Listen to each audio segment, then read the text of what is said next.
Le bilan des 8 décennies des Nations Unies, loin de susciter l'allégresse, s'apparente davantage à un fiasco embarrassant, une désillusion collective et un échec structurel.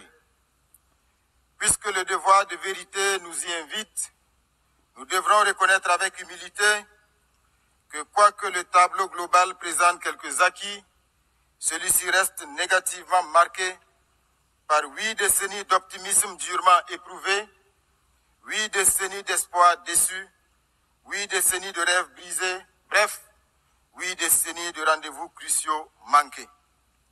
C'est malheureusement l'image obscure d'une ONU que beaucoup de nos dévanciers de 1945, s'ils vivaient encore, auraient eu du mal à accepter. Il est donc difficile de se réjouir face à un bilan aussi mitigé. Comment comprendre que l'Afrique, berceau de l'humanité et foyer de tant de conflits, représentant plus d'1 milliard d'êtres humains, demeure exclue des instances décisionnelles du Conseil de sécurité? Comment accepter que des missions de maintien de la paix, financées à coups de milliards, quittent nos pays en laissant davantage de frustration et de souffrance que de résultats tangibles? Les causes de ce naufrage collectif sont pourtant bien connues de tous, notamment des États membres eux-mêmes, qui, durant des décennies, ont, dans le cadre de l'Assemblée générale, consacré leurs énergies à défendre des causes nobles et à proposer des réformes réalistes sans obtenir gain de cause. Que peut-on y faire si les décisions de l'Assemblée générale, qui ne sont pas contraignantes, la rendent congénitalement inaudible et inefficiente? Pouvait-on espérer un meilleur bilan avec un Conseil de sécurité malade de la politisation de ces décisions, impotent du fait de ces incohérences et inefficient en raison de ces divisions permanentes? Pire encore, ce Conseil au rôle aujourd'hui galvaudé se présente lui-même comme un grand fauteur de troubles pour la complicité tacite, sournoise et parfois active de certains de ses membres permanents, eux-mêmes grands acteurs et principaux financiers des crises de notre époque. Voilà ce qu'est devenu notre Conseil de sécurité. Une entreprise, il faut le dire, funeste, qui, du fait des visées prédatrices de certains de ses membres permanents, peut entre autres décider de quel pays sera à l'ordre du jour du terrorisme international, dans quel autre envoyer des opérations de maintien de la paix, comme pour mieux légitimer son rôle. C'est donc impuissant que nous assistons aux échecs d'initiatives, pourtant judicieuses en raison des rivalités entre États et à des crises non résolues, dont la plus emblématique est le conflit israélo-palestinien qui n'a que trop duré.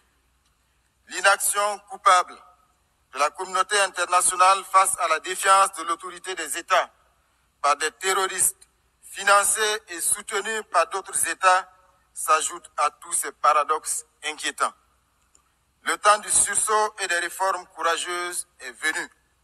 Sans cela, le Conseil de sécurité restera une institution anachronique, incapable de répondre aux défis de notre temps. Mesdames et messieurs, dans un monde en profonde mutation marqué à la fois par l'essor de la numérisation et par la persistance de tensions géopolitiques, il devient impératif de repenser nos stratégies de développement économique. Le commerce international ne peut plus être appréhendé à travers les schémas rigides et déséquilibrés qui nous ont été imposés, mais doit être réorienté vers le renforcement de l'autonomie économique, la transformation locale des ressources et la promotion d'une justice sociale réelle. Il est aujourd'hui reconnu que la prospérité durable passe par des politiques volontaristes d'industrialisation, de valorisation sur place de nos matières premières et de création d'emplois décents, notamment pour la jeunesse. C'est pourquoi il est urgent de répondre avec le cycle, il est urgent de rompre avec le cycle de dépendance aux exportations de produits bruts, un modèle qui accroît la vulnérabilité de nos économies et freine inexorablement notre émergence. Au Burkina Faso, les initiatives présidentielles traduisent cette volonté ferme de bâtir une économie productive, inclusive et résiliente, capable d'offrir de nouvelles perspectives à nos concitoyens. C'est dans ce sens que mon pays réaffirme son attachement à l'édification d'un système commercial multilatéral plus juste et plus équitable, fondé sur la solidarité internationale et tirant pleinement parti des avancées scientifiques, technologiques et de l'innovation, véritable levier d'un développement durable et partagé.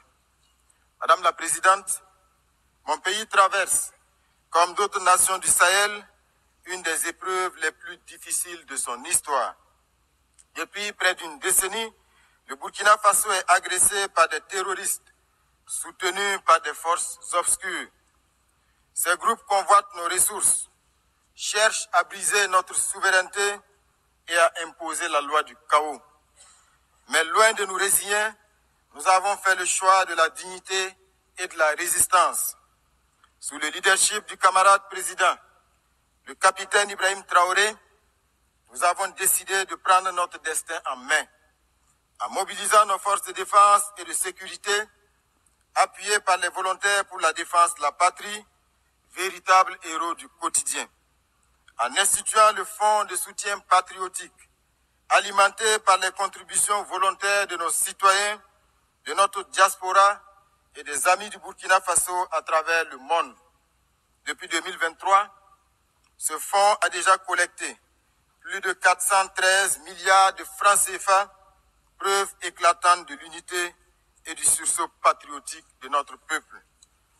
En engageant des réformes historiques pour atteindre la souveraineté alimentaire, réhabiliter nos terres, relancer notre production agricole et réduire notre dépendance aux importations. Ces efforts déployés par tout un peuple déterminé portent leurs fruits. Plus de 72% de notre territoire ont été reconquis, des milliers de déplacés internes regagnent leur localité, des écoles rouvrent, des services sociaux reprennent vie.